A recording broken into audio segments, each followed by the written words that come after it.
Maranatha, ndabasuhuje mu izina rya Yesu, mugire isabato nziza.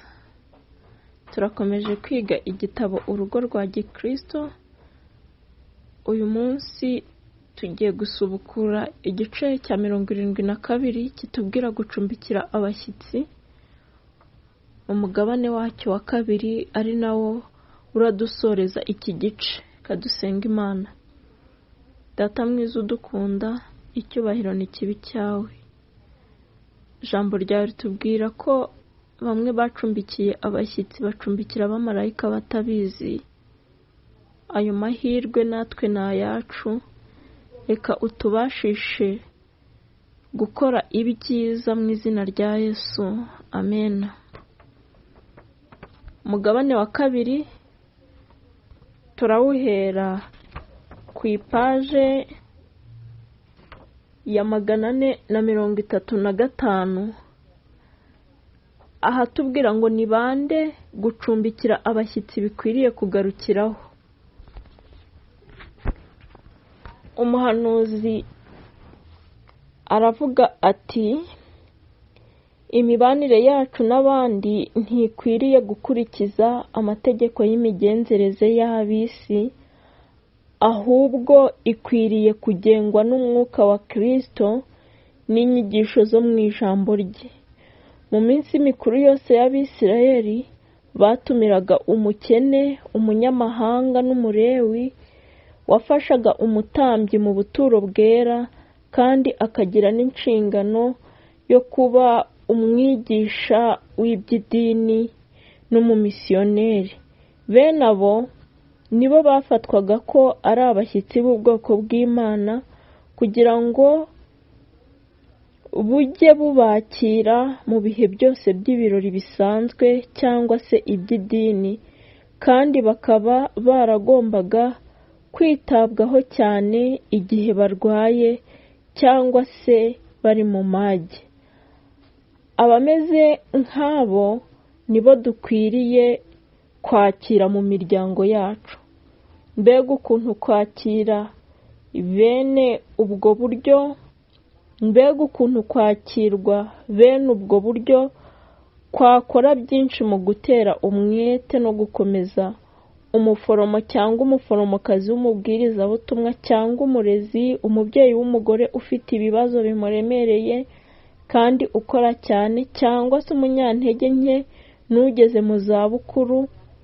Akenshi usanga adafite urugo rwe kandi akaba ahanganye n'ubukene n'ibicantege byinshi.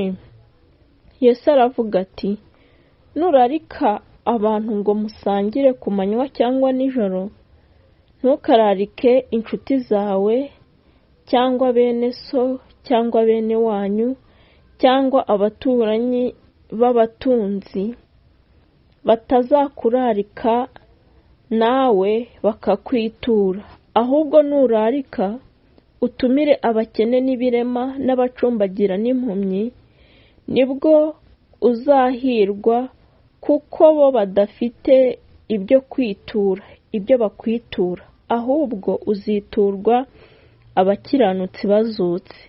Luka igice cya 14 umurongo wa 12 kugeza wa 14. Abo nibo bashyitsi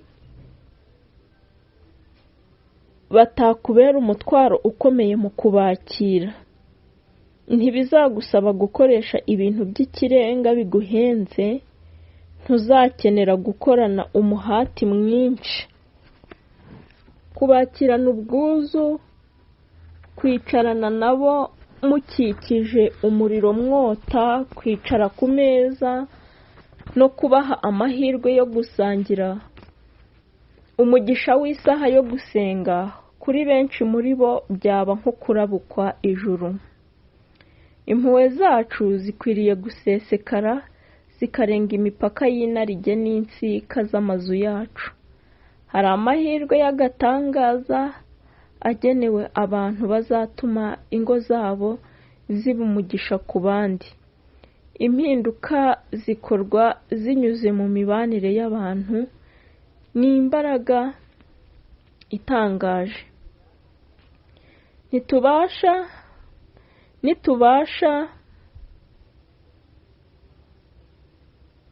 nitubibasha tuzakoresha iyo mibanire ibe uburyo bwo gufasha abatuzengurutse. Isubi tugezeho iratubwira ngo ubuhungiro bw'urubyiruko ruhura n'ibishuko.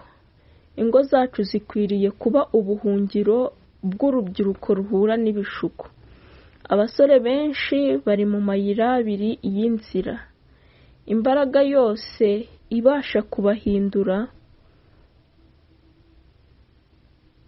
n'ikibareshya cyose nibyo shingiro ry'amahitamo bagira azagena amaherezo y'ubuzima bwabo kuri iyi si no ku buzima buzaza dutegereje. Ikibi kirabareshyareshya. Ibyo kitwikira birarabagirana kandi bikireherezaho abantu. Ikibi kirabareshyareshya. Ibyo gitwikira birarabagirana kandi bikireherezaho abantu. Byakira neza uje wese.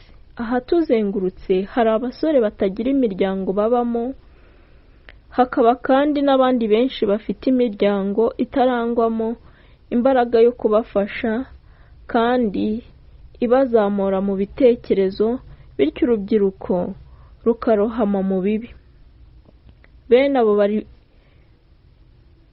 kumanuka bagana mu irimbukiro kandi bari imbere y'amazu yacu. Abo basore bakeneye uwabaramburira ukuboko akabagirira impuhwe. Amagambo yuje urukundo wababwira no kubitaho bizeyura ibicu by'ibishuko byari byubikiriye ubugingo bwabo. Kugaragaza neza impuhwe mvajuru bafite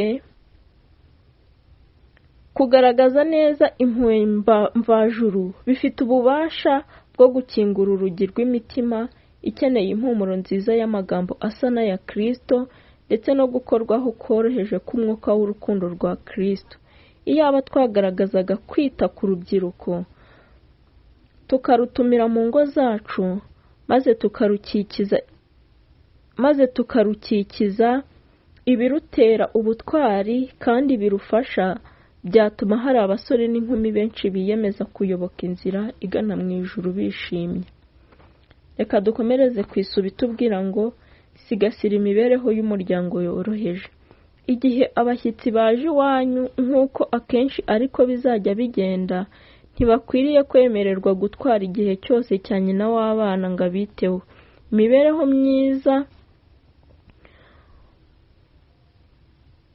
Imibereho myiza mu by'umubiri no mu bya mwuka y'abana be niyo ikwiriye kuba nyambere.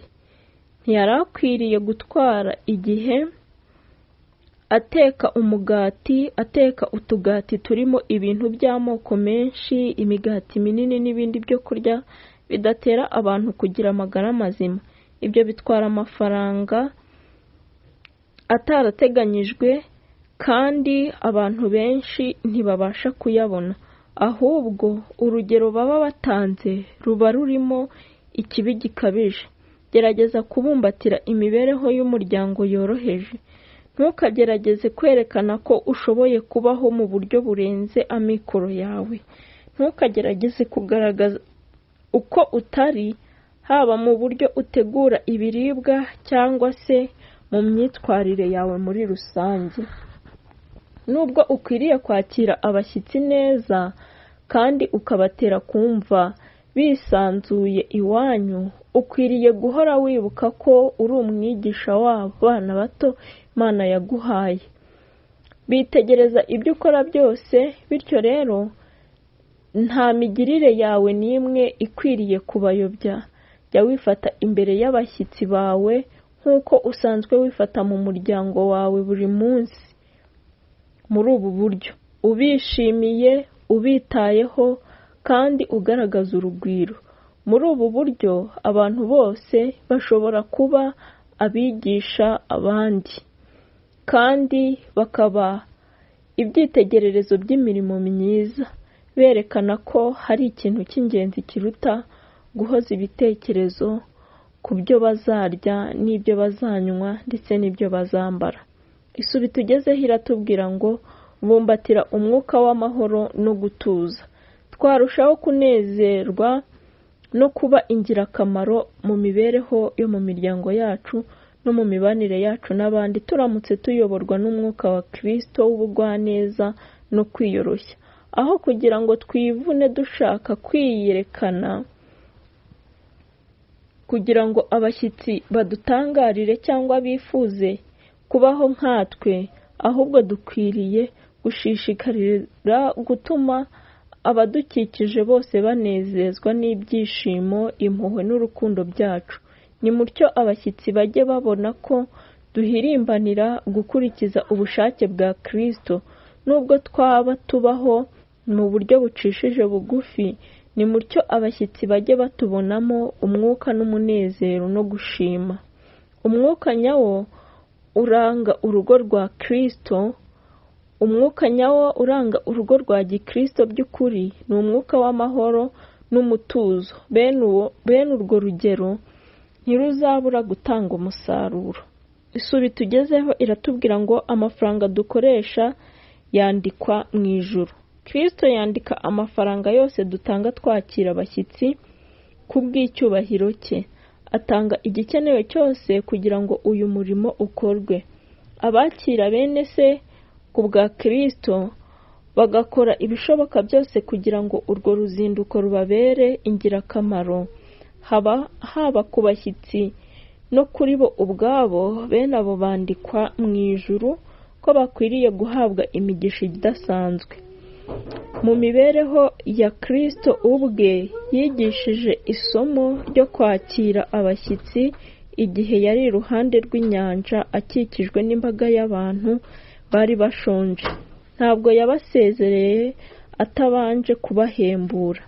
Yabwiye abigishwa be ati, mube ari mwe mubagaburira. Matayo 14:16. Kandi kubw'igikorwa yakoresheje imbaraga yaremye, yahaye abantu ibyo kurya bibahagije.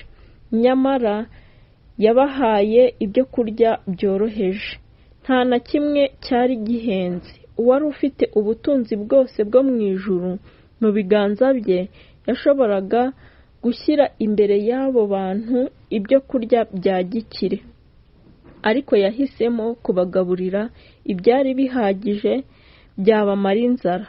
Abaha ibyari bisanzwe ari ifunguro rya buri munsi by'abarobyi bahoraga iruhande rw'inyanja.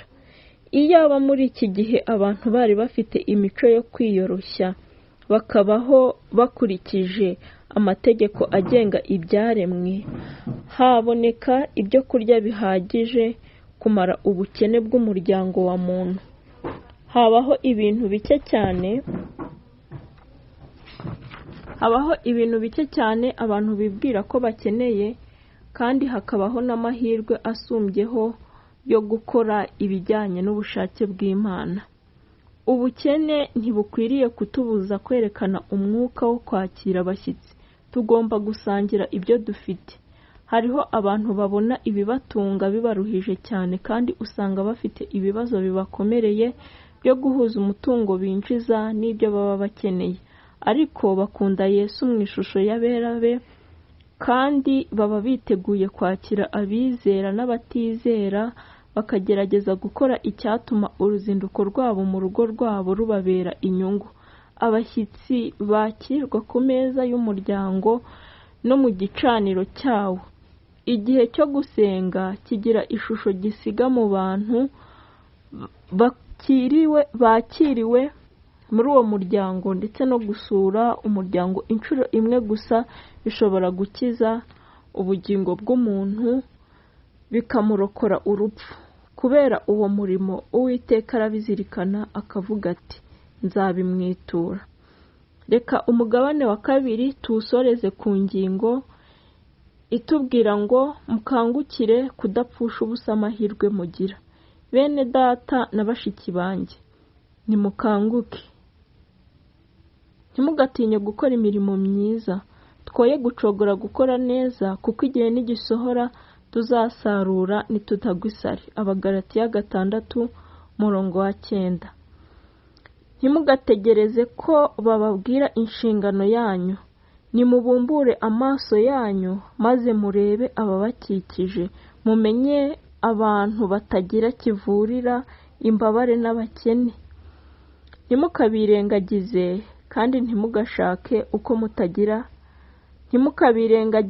kandi ntimugashake uko mutagira icyo mukora ku bukene bwabo. Ninde muri mwe wujuje ibihamya bivuga mu rwandiko rwa Yakobo ukurikiza idini itunganye itandujwe n'ubwikanyize cyangwa se kononekara? Ninde uhangayikishwa no gukoresha imbaraga ze zose kugira ngo afashe mu mugambi ukomeye w'agakiza? Reka Imana itubashishe gukora ibikwiye mu izina rya Yesu. Amen.